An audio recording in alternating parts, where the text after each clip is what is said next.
This episode is brought to you by Pixel 2 Editions, a full-service fine art printing company. More about them later.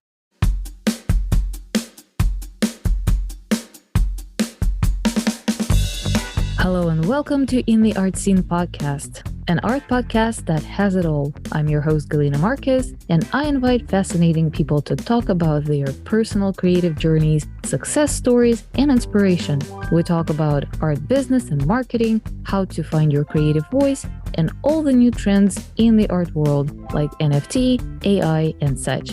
Join me and my guest for today's conversation. Hello, everybody, and welcome back to In the Art Scene podcast. I am with Sarah Stieber today. And if you don't know who Sarah Stieber is, well, shame on you, okay? So just go on Instagram right away and check her out because she is amazing. And I had such a privilege and pleasure to meet her in person and look at her amazing, amazing paintings. Well, she first, I don't know, first you got known by your paintings with water, or was it before that? But your series with people in water is just amazing. The choice of color, it's like the most colorful, the most cheerful scenes that you could. Anyway, I'm not going to talk for Sarah. I'm just going to give her the stage, and please introduce yourself. I am so happy to have you on the podcast. Oh, thank you so much for the warm intro, Galina. Yes, I am Sarah Stieber. I am a painter and a jewelry designer, and now an interior designer and a muralist and many other things. My water paintings are very popular, but not the first things I ever painted, but there's a series that I've been painting since 2010, when I returned from college back to San Diego, and it just naturally emerged in my work. And I've been painting water ever since. That's amazing, because first of all, it looks so realistic, and at the same time, it almost looks like, I don't know, like a Marvel movie, because there's a flair of a little bit of surrealism, a little bit of fantasy, those colors, the rainbows that are coming out of people's hands, and it's just mind-blowing. And I also know that you told me when we met first that the series of Women in Water was about something very specific, the project that you were working on. So can you tell us a little bit about that project, and if it's still going on and where people can see it?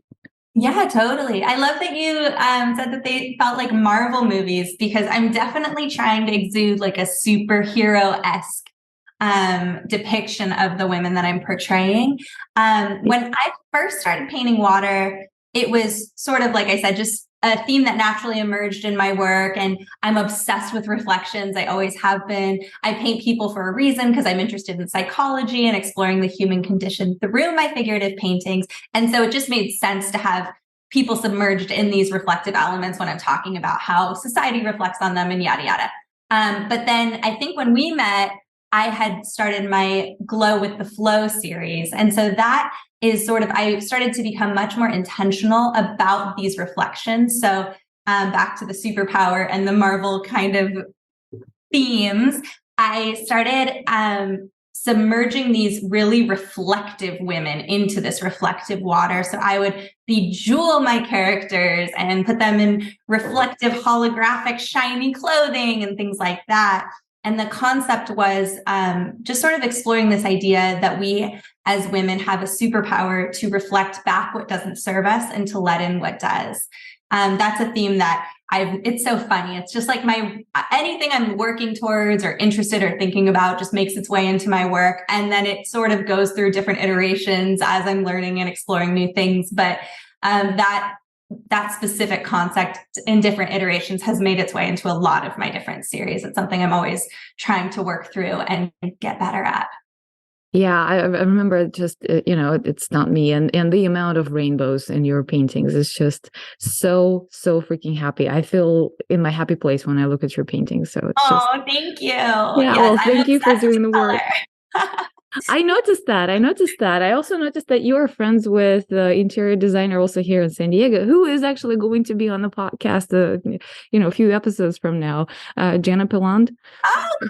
Yes, Yeah. I'm friends with Jenna, and I've actually painted her, I think, 2 or 3 times. I was lucky enough to get to depict her magic in my paintings, but she's fabulous. I'm so glad she's going to be Well, on. yeah, you two are the most colorful people I know that exist in the world. So anyway, I also wanted to ask you about the very interesting kind of art that you were doing, because you're working a lot with tape, with reflective tape, and yeah, how on earth are you doing this? Because they are so realistic. Like I cannot even tell. Like, first of all, I thought that you were just painting with some reflective kind of metallic um paints, because they're so detailed. Yeah. They're so detailed. How did you come up with this? Yeah. Well, I've always been really interested in kind of like I was saying about, the reflective, the glittery, the holographic, basically like everything a 12-year-old girl is obsessed with, or at least things I was obsessed with as a 12-year-old girl, I never grew out of. I used to dream about like being a princess in a castle when I was like a little girl, and having just like a box of jewels and just like getting to touch that. Like I'm obsessed with these shiny things. And so I've always been interested in painting reflections, colors, shine, shimmer, blah, blah, blah, blah. And then when I was in college, I started experimenting with pasting glitter paper onto a painting, but I got scolded by my professor for doing No. that. And he was like, you should be depicting, you should be painting these things. You shouldn't be using mixed media. That's not real art. And so unfortunately, I listened to him and went on for the next 10 years painting all the glittery holographic things that I loved, until 10 years later, I discovered the work of an artist here in San Diego also named Cheryl Sorg, who creates these beautiful graphic sort of abstract shapes out of tape. And I was just really fascinated with that medium. And I was like, oh, so all of these materials that are so exciting visually, you can just stick them onto something. That's cool. Because I'd been using paper and just sort of had only thought that far into it. And so I attended a workshop of hers over in Oceanside in San Diego, and just was so amazed. There was rows and rows and rows of like tape you could play with, every possible color and like conceivable texture, and they were color changing, and just I like got so, just thinking about it is like getting me excited. And she was generous enough to let me take some home and play with it. But at the time, I didn't think that I could actually create the paintings with like at that point I was just sort of creating those superhero-esque characters with paint. And then maybe the superpowers that were shooting out of their hands would be with tape. You know what I mean? Yeah. It would I just be remember more those. Yeah. shapes. Oh, cool. Yeah.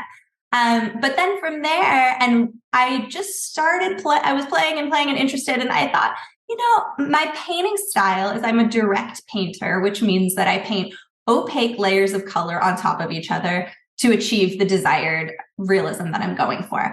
So I thought, it's not that far of a stretch if I have enough tape colors that I could just layer, pieces of tape on top of each other to achieve it. It's like, if it's all the same to me, it's just colors, layering colors to create what I want to create.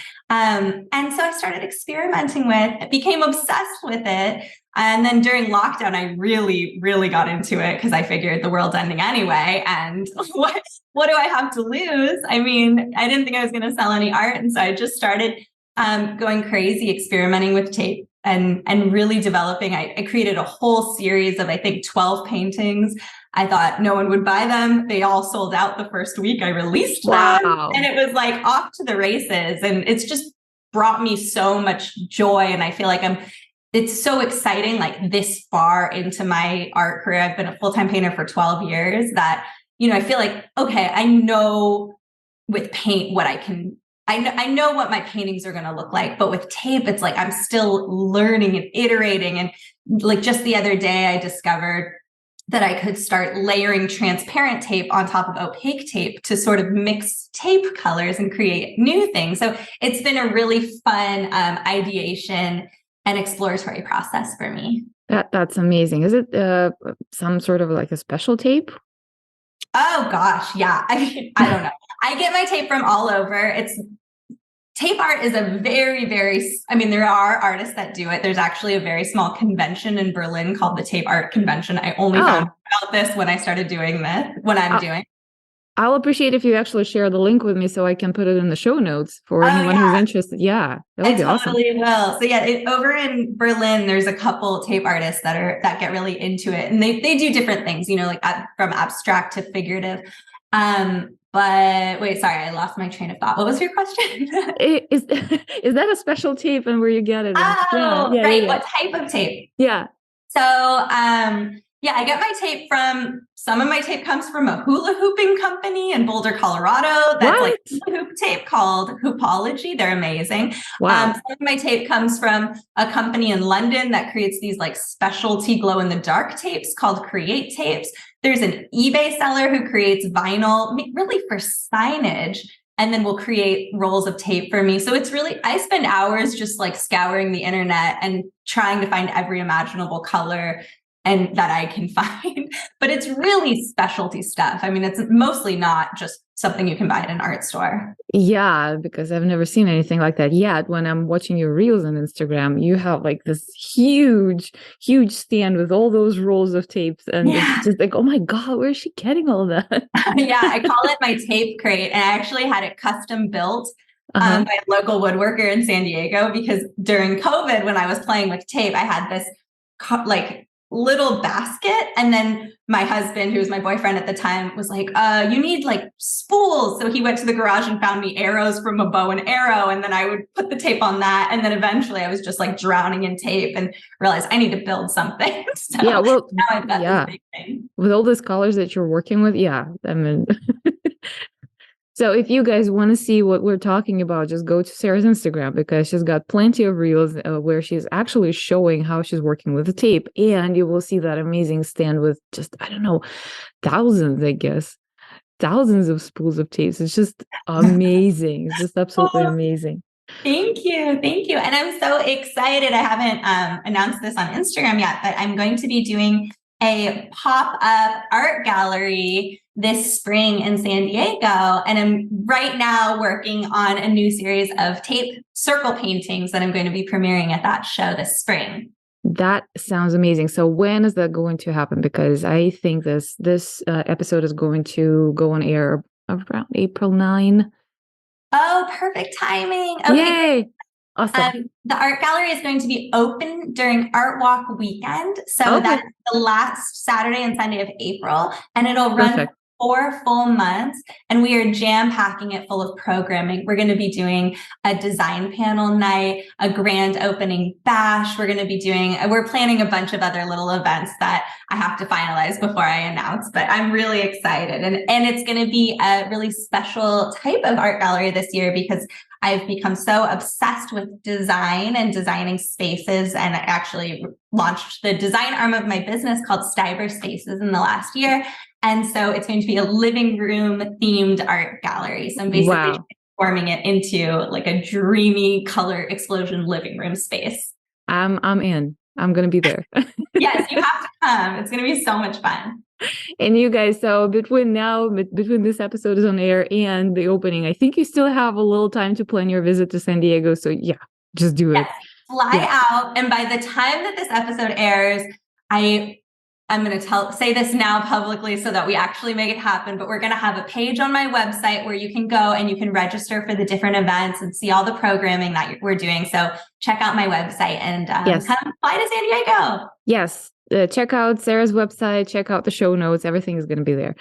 Awesome. That sounds really awesome. So I actually did have a couple of questions about your jewelry business and your very recent endeavors with interior designs. And oh my God, I have seen your episode on apartment theory. This is just mind blowing. I was like, I want to live in this house. Thank you. Yeah, that was so thrilling to be featured on Apartment Therapy for this like very new venture. And they reached out to me and they were like, well, we love your work. We want to feature you for Color Month. Would you be willing to do a video interview? So we did a whole video tour of my house. So I'll send you that too, so you can link it. Okay. Yes. I will. Yeah, absolutely. So how did you decide that you want to do the interiors? I see that your floor in the studio is covered with, and I believe it's like a pill and stick vinyl kind of thing that is the actually reflective water, the type of water that you're painting on your artwork. Uh, Yeah. so was that the like a kickoff, or did you have some other, I don't know, inspiration? How did you come up with this? It was completely shocking to me that this came into my life. So I at the end of 2021, my husband and I were about to move into a new house, and it has a built-in art studio, which I'm in right now. And I was really on this trip of wanting to cultivate. Okay, let me back it up. This is Okay. get a little woo-woo. We had just gotten married. It felt like we were going through all these changes. We were on our honeymoon in Venice, Italy, which is where I studied abroad 13 years before. I hadn't been back since. And we're walking through the canals and, like you do, getting lost. And I see an artist studio. We walk into his studio, and turns out he was a professor at this exact same time that I was a student there for the same exact program at the same school. And it was But just, it felt like kismet. And he's just this wise man who told us this like story of his life. Anyway, I don't need to get too into it. But at one point during our long-winded conversation, he looked at us and said, "Do you want to know the secret to life?" And we were like, "Yes, please tell us the secret to a good life." And he said, "The secret is to cultivate your love, cultivate your space, cultivate your art practice." And that just really resonated with me, especially because of where I was at, that particular point in my life. And so when we moved home, or I'm sorry, when we returned home from that trip, the next day I visited this house. The very next, or actually the same day that I landed. Our flight was delayed. We landed at like 2 a.m. At 1 p.m. that afternoon, I saw this house and was like, "This is it. We need this house." It's just so beautiful and just felt so right for us. So then we moved in a couple weeks later, and I had never had much interest in interior design. I was always painting in these like warehouse style art studios, making these giant paintings, and not so concerned about the spaces where the paintings were going. And so when I saw this space and I kind of had this new idea about how kind of new direction, I just became obsessed with designing it. So even before we moved in, I was contacting wallpaper companies to collaborate with me. I was like learning Procreate on the iPad and just designing. I became completely obsessed. And then when we moved in, it was like a joke. Before I unpacked my clothes, I painted a mural. Are you kidding? Like, my priorities were really, really single-minded. And it was so exciting because of my, art background and my obsession with design. It felt like such a natural transition to try and design a space that was sort of worthy of the art and design spaces that were an extension of my art. So as you mentioned, there's water on the floor, there's murals on the walls. It's sort of like a maximal sort of exuberant expression sort of my art. And so since then, I've just been, sharing the process because I've been so into it. And then some of my own collectors started reaching out to me and asking me to design their spaces. So from there, this past summer, my team and I went to Palm Springs and designed a big Airbnb with so a vacation rental with a mural, like a figurative mural outside. We painted all of the walls inside, got custom pillows made, did some accessorizing, and, we're really off to the races. So excited about that direction. Yeah, well, when I watched the apartment therapy, I was following you on Instagram while you were sharing this. I really had a feeling like, oh my God, now she gets to live in her own paintings. It's like it really feels like your paintings. It's amazing. It's absolutely amazing. It feels that way to me too. My mom always jokes that like I like to take up a lot of space. I'm not like the cleanest person. I feel like this is just the natural progression of my art, that like limiting it to just the canvas felt like it wasn't enough anymore. And I wanted to spread out and like create whole environments. Yeah, it does feel like that around the art. Yeah. So I have okay. So asking for a friend. How Ask does, away. yeah, how does your husband feel about it? Well, he's such an angel. Oh my God. So when I describe my husband, like he's dope as shit. He is so cool, and his aesthetics are a bit different than mine. So he's more where I am like rainbow bright. He is forest green and burnt umber. You know what I'm saying? Uh-huh. Basically, like the colors you're wearing right now with the hair and the sweater. So I think he, how do I say it? He was just so damn supportive. I think like at the beginning, I wanted to do something in the living room that was way more rainbow and like hot pink.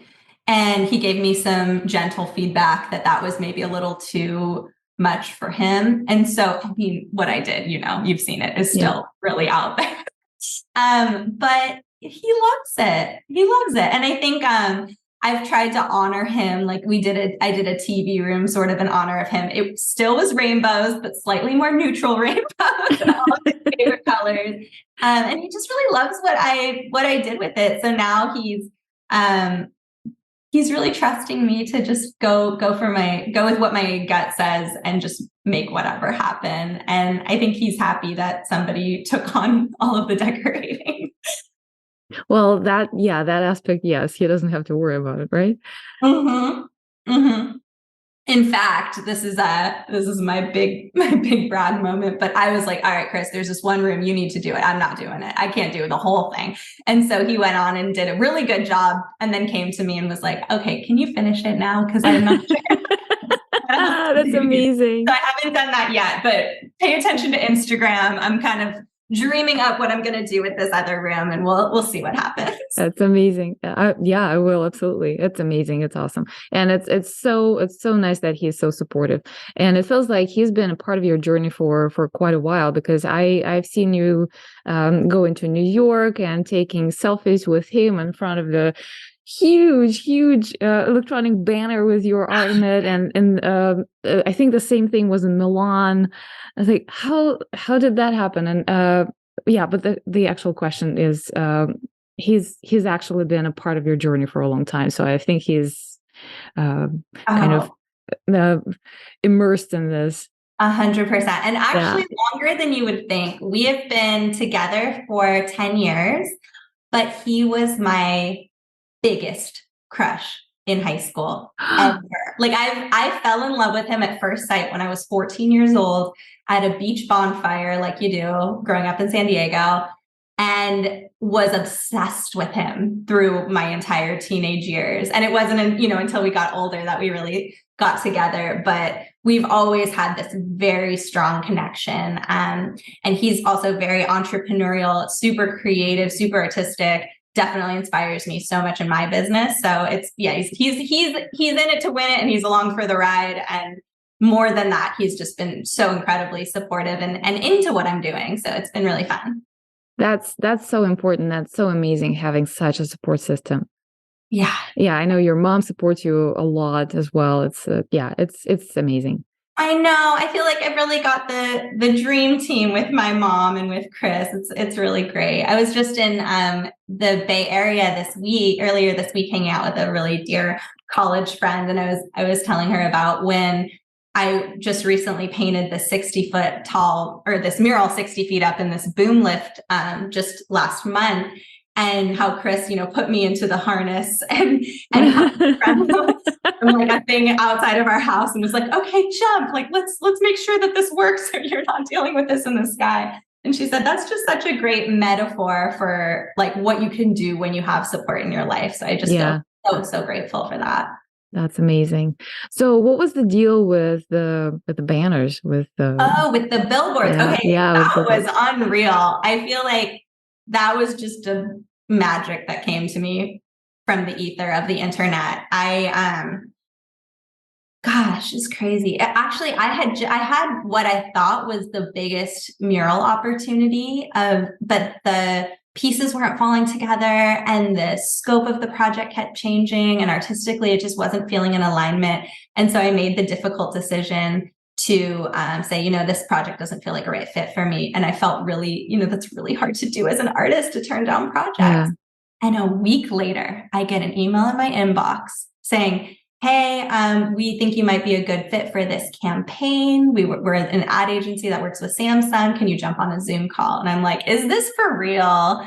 Turns out this project's deadline, I needed to be on it. So had I gone with the other project, never would have gotten this one.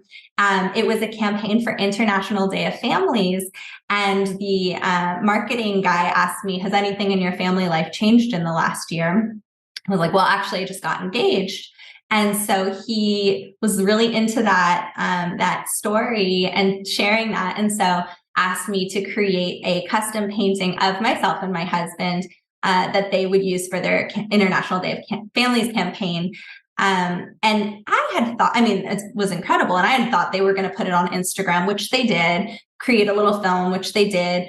But the scope of the project really grew larger than I could have expected. And I did not realize at the time that this painting was going to be on billboards in Times Square, New York City, Piccadilly Circus in Milan, or Piccadilly Circus in London, and on the Duomo in Milan. So when I found out about that, I was like, all right, Chris, we're going to New York. Let's buy tickets.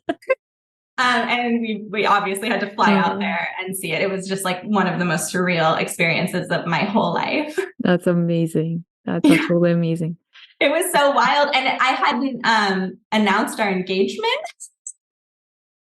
Well, this is a pretty intense engagement announcement that we're on a billboard. I should probably tell people. So 2 days before the campaign went live, I just posted, oh, by the way, we're engaged.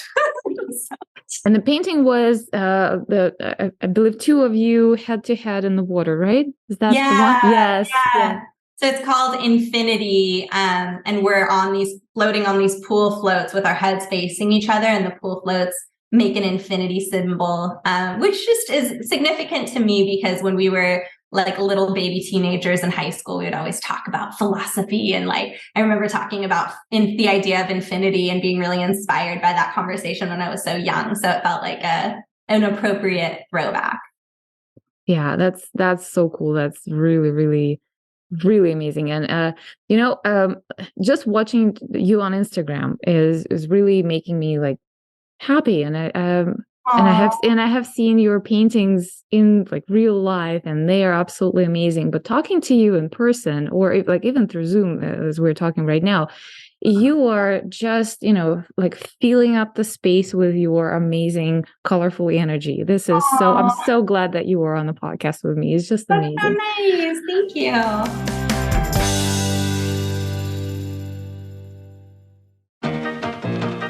Hey, In the Arts Scene listeners. Do you remember Mark O'Donnell from Pixel 2 Editions? He's been on the show in Season 3, Episode 7, and told us everything we need to know about G-clay printing. And take my word for it, Mark and his team are the best in Southern California and beyond. I've been a client of Pixel 2 Editions since 2019, and I've been shouting about them from the rooftops ever since. Luckily, I don't have to do it anymore because I have a podcast. Despite being San Diego local, Mark and his team are working with some of the best photographers and artists from all states, including Clark Little and Kadir Nelson. And frankly, if you are a photographer or a digital artist, you don't need to be local to work with Pixel 2 Editions. Just use a file upload on their website for your heavy images and write down the specs. They can print small proofs for you on any substrate you want and ship them to you for free. And for my listeners, they offer a free 8x10 full image proof on metal. Just tell them that you heard about them on the podcast and they will take care of you. Let me tell you, their metal prints are amazing. Whenever I order mine, they fly off the shelves in no time. So I highly recommend you try it out. And did I mention that they are a full service company? It means that they do everything from color correcting and printing to framing and shipping directly to you or your clients.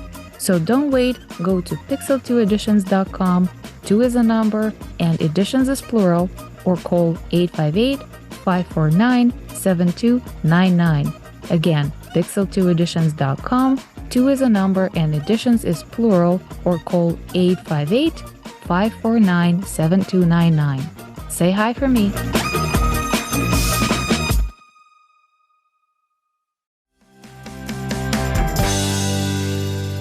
actually going to rewind a little bit back and ask you about your upbringing. How, like, did you always know that you were going to be an artist? How did you decide where you're going to study, and like what that journey looked like for you? Sure. So yeah, I was one of those weirdos that, I know this is so incredibly rare, but I have known that I was obsessed with art from when I was 2 years old. Like, I have a really distinct memory of painting a rainbow of all things on a play school easel when I was 2 years old and thinking that I wanted to be an artist when I grew up. So definitely have been into it from a really early age. Growing up, my mom was really into me doing art. I was a really shy kid, believe it or not. And I think I really expressed myself through art from a very young age. And she was really supportive and like entered me in art contests when I was really young. And I It's so won cool. some art contests and was like really exciting. I won the Carol Shelby Road and Track magazine's like mail-in art contest. And when I was, I think 7, and they like flew me out and we got to go to the car show in LA, and like, it was a whole thing. So I think it was like being so shy and so just like in myself to have that kind of early recognition, and that like beautiful outlet to express myself was just so meaningful to me.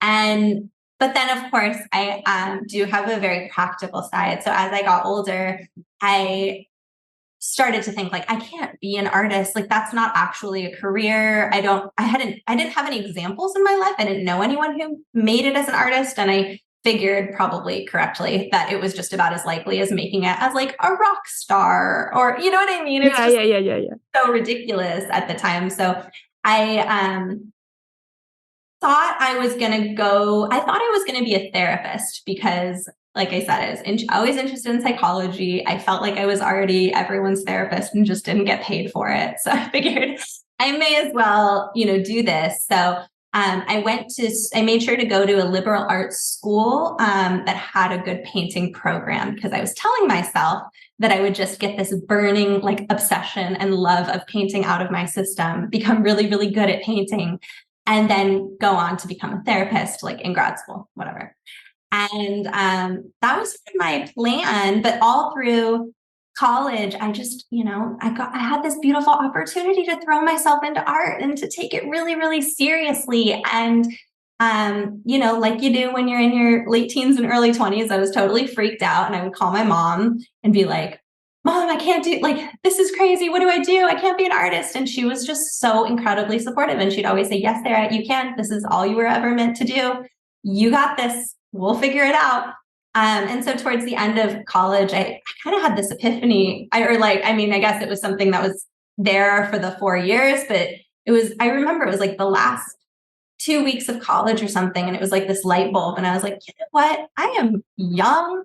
I have this opportunity that is such a freaking privilege. Like, who gets to have this opportunity to even pursue this thing and to know what the thing is that they want to pursue? Like, it's almost doing a disservice to everybody who doesn't have this insane opportunity and privilege that I have to not go for it, And so I just went really hard, and I moved home to my mom's house in San Diego when all of my friends were moving to New York, because I was, again, practical, and I was like, I'm going to live rent free, and had that incredible support with my mom and my network in San Diego.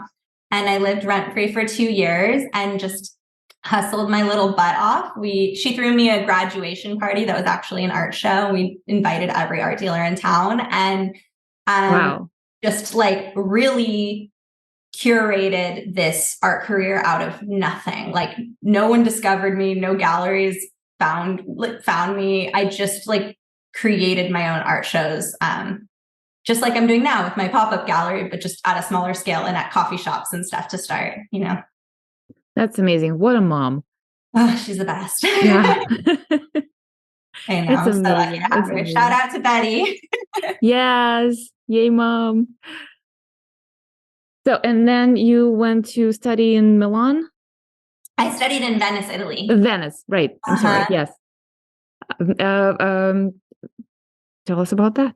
Yeah. Well, so that was really cool. And studying in Venice was actually a huge like breakthrough in terms of making in terms of my art. Like it was a big turning point in my art, because I think I went my junior year, the 2 years before that, I knew I was obsessed with figurative painting. I knew I was obsessed with color. I knew I was obsessed with trying to show the color on people's skin, but I couldn't figure out how to do that. Like I know, or I have early paintings where I was just not quite nailing it technically.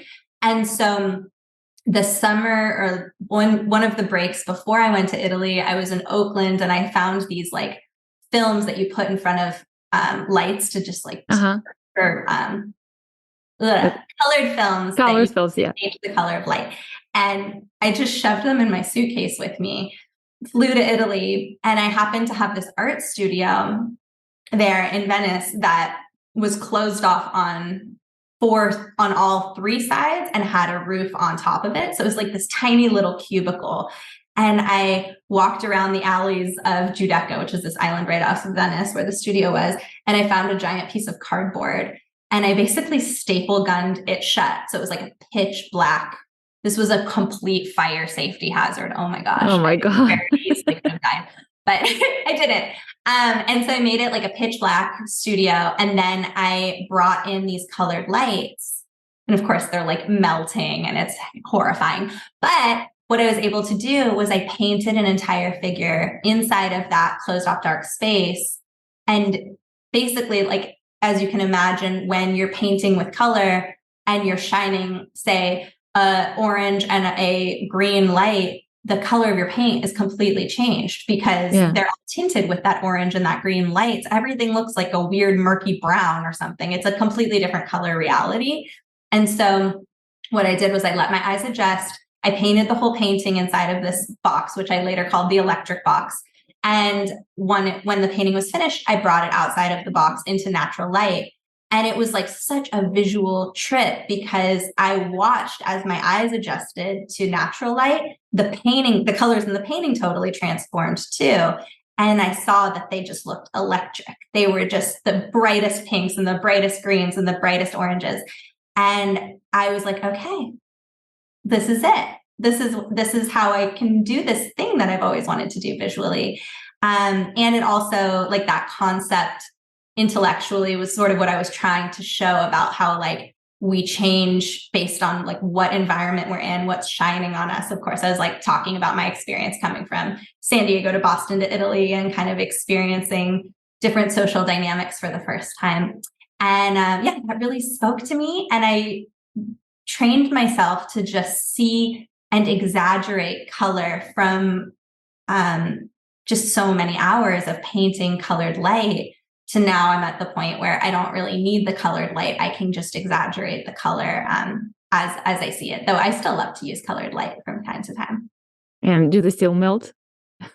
I try to make things a little less horrifying.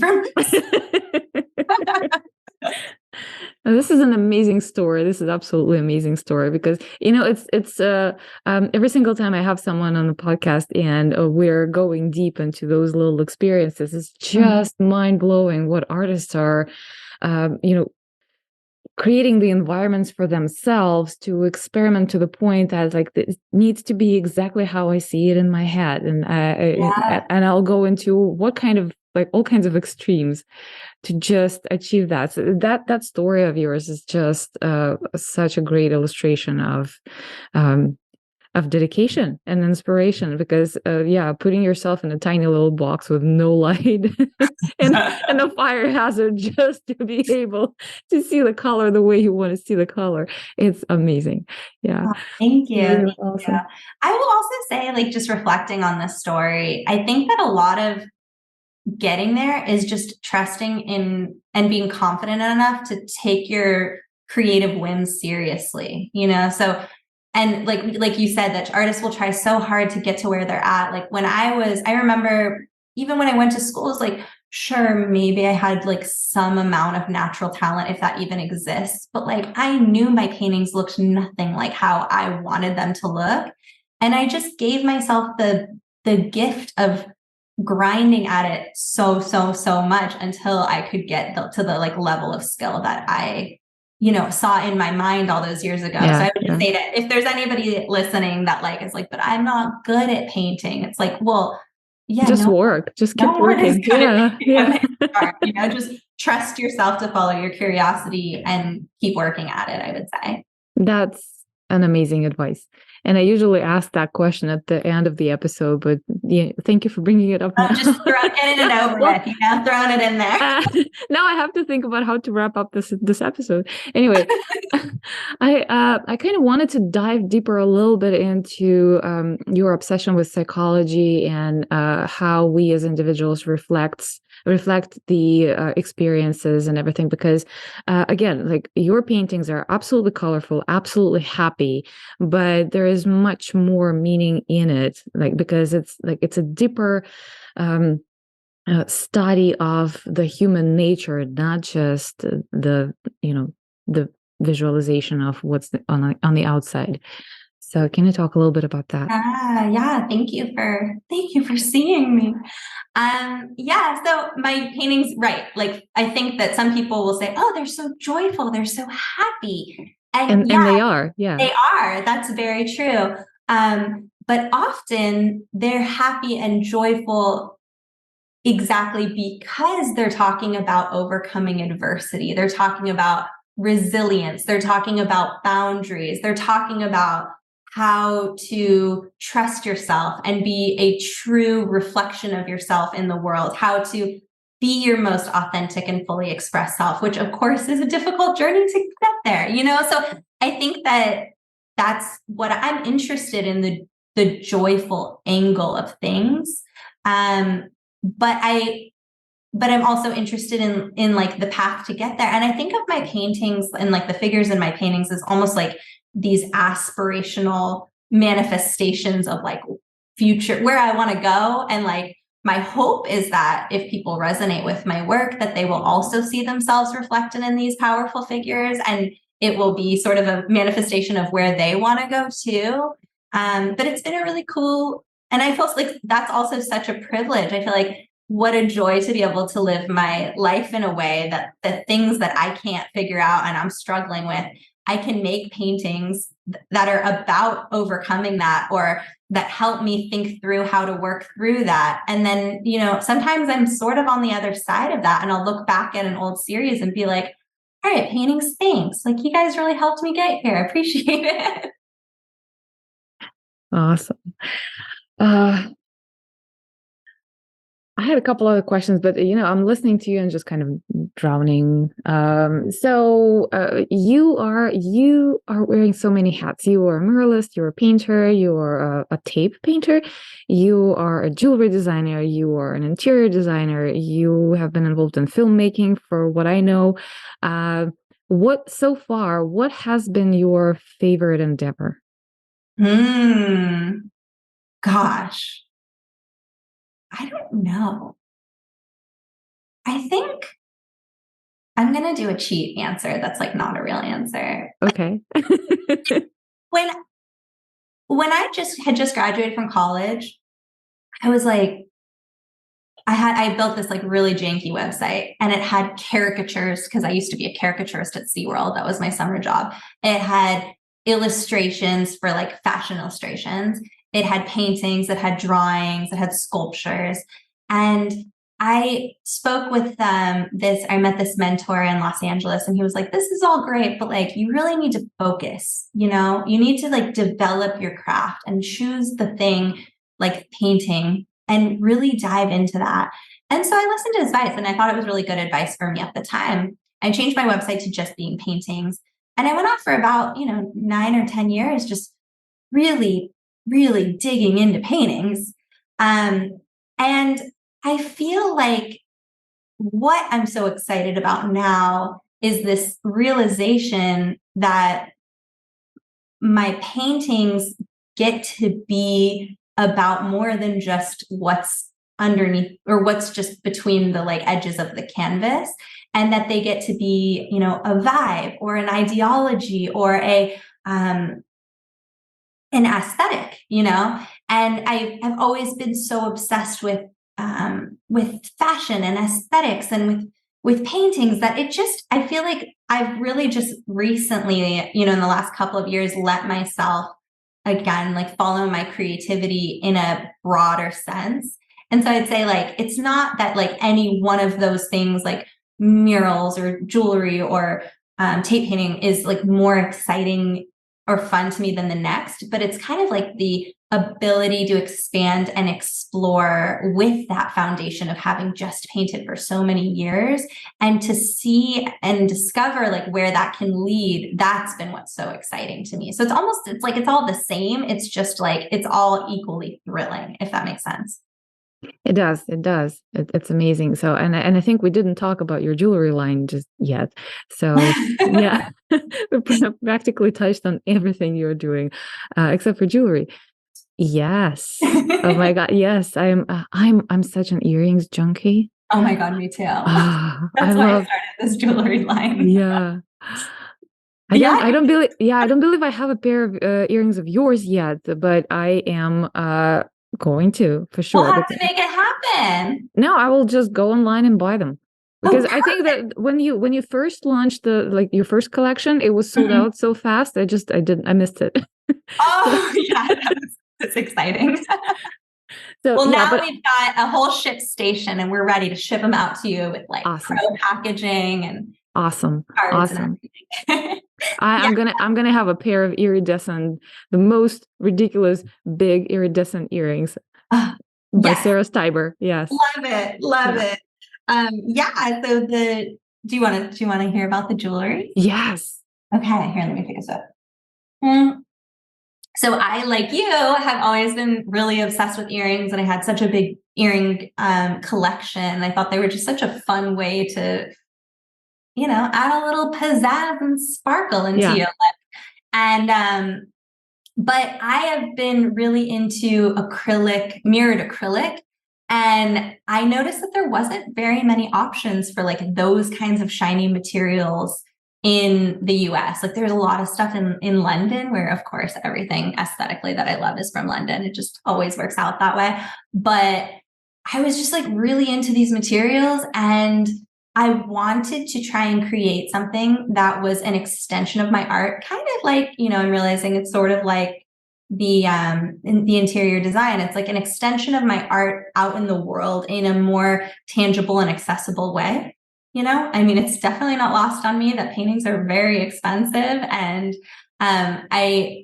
when I'm making my art, I'm not just thinking about the people who can afford my original paintings. So I always like to think about what kinds of things I can create that are accessible and beautiful and have like kind of encompass that same magical energy. And so because I am obsessed with earrings and jewelry, I just designed for myself what I wanted and what I felt like was missing in my collection. And each of my pieces of jewelry is inspired by a specific painting or by a series of paintings. So for example, the earrings I'm wearing right now, they're called the connection earrings. And they basically have like two triangles that intersect into a diamond in the middle. And that imagery is pulled from several of my different paintings, including one of the paintings of Jenna Pallant called News Blues. Yes. It all comes I remember together. that one. Yeah. And so I loved the idea of creating artwork inspired, or creating earrings inspired by that concept. And the reason I use those symbols visually in my paintings is to represent like the way that different thoughts or ideas intersect, or the way that two different people, like kind of the magic that's created between two people. And so I thought it would be really cool to create a line of jewelry inspired by that idea, call them the connection earrings. And yeah, I just want to like infuse that you can gift them to somebody that you feel connected with, and it can maybe help you feel connected to them. Or that's such a great concept. Yeah, thanks. And I've got like the rainbow ribbon magic earrings inspired by that series. It's just, and I'm so excited. I'm about to order 1 million new acrylic and material samples, because I'm really ready to get back to the drawing board and create new stuff. That's amazing. I love the idea of the friendship earrings. Yeah, right?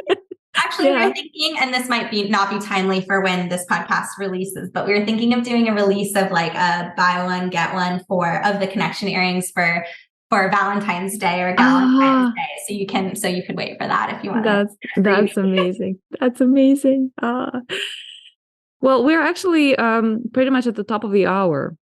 And I Okay. know you already gave such a great advice to everyone who's listening.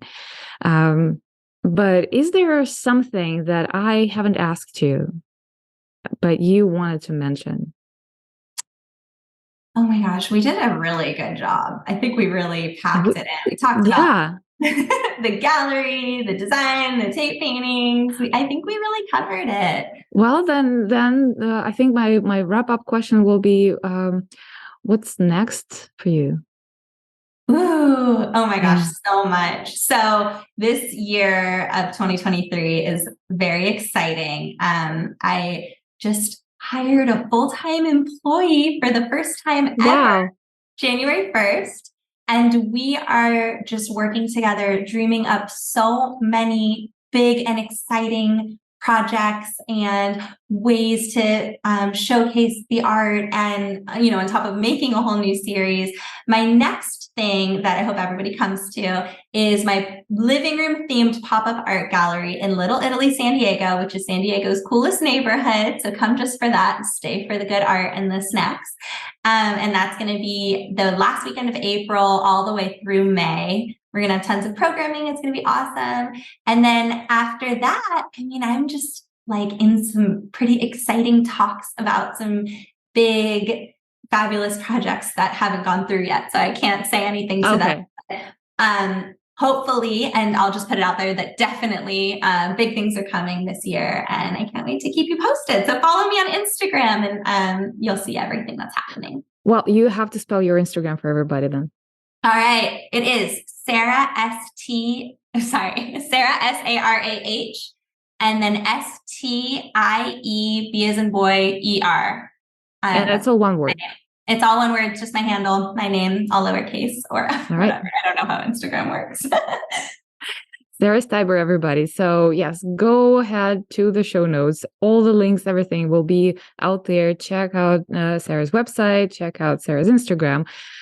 Go and buy some earrings, if not for yourself, for your friend. Please or do. For Galina. She needs yes, buy some for me, please. And yeah, we will. The episode from the apartment theory. Everything is going to be linked out there. And of course the pop-up. Because so much fun stuff. Yes. Oh my God. I feel like this 2023 is where are you getting so many hours a day to do all of that? Like it's just you're constantly on the go. I mean, I get it. You have so much energy and it's just like bursting out of you. And I can imagine that, your husband is completely on board. Your mom is your best supporter. Now you have a full-time employee who is just, I imagine, coming every morning to work with you and gets inspired immediately because there's Sarah's like, yeah, we're going to do all those cool things. So, but yeah, there's still a limitation of the number of hours in the day. Absolutely. How are you getting everything done? It's just amazing. What? I sleep 9 hours a night. 9 hours. I know you're a new mom, so I'm sorry to brag. But I really I feel like it's just consistent work over a lot of years that makes it look like it's all happening really fast. You know what I mean? And I also, because I brought on an employee and I'm really like diving into 2023 with a lot of big goals. For the first time ever, I created my like business values. And one of them is integration and integrity. And to me, that means to like do the practices that help you to integrate with yourself and to like understand your truth so that you can work out of integrity and not out of ego. And that has been so critical for me to be able to like, so for example, and to be less woo-woo about it, like I do a lot of yoga. I try to like write down what my done for the day list is, every day, the morning before the next day, just so that, and like try to really have a clear idea of what I'm trying to achieve. And then just work from a place that feels really aligned with what I want to do in the world. So that's that's some advice, I guess. And that's how I've been trying to operate. And it's been really helpful. That's awesome. And I think this is a great lesson for everybody who's listening. So, Perfect. yes. Look at us ending on advice. We did it. Yes. All right. Thank you so much, Sarah Stieber. I'm so happy that you were on my show. Thank you so much. I wanted to have you on the show for the longest time, probably, well, ever since I started the show, which was after we have actually met. And I was thinking like, oh my God, no, my podcast is too young and it's too kind of, it's not for Sarah. She will not come. And now like I'm on the season 7 right now. We're on the season 7. And it's like, okay, I feel like I'm wearing big girl pants now. I can invite Sarah Stieber. That is so flattering. You've had it all along. I am honored to be part of your podcast. Thank you so much for having me and for asking such insightful questions. And it's really been such a pleasure talking to you. Well, thank you, Sarah, and we'll see you next time in the art scene. Absolutely. Bye. Bye. It has been another episode of In the Art Scene podcast. If you liked today's conversation, please give us a good review on Apple and go listen to other great stories. Check out our website intheartscene.com or follow us on Instagram at intheartscene for more content. If you are a creative and you want to share your story, shoot us a message from the website or DM us on Instagram. Look forward to seeing you next time in the art scene.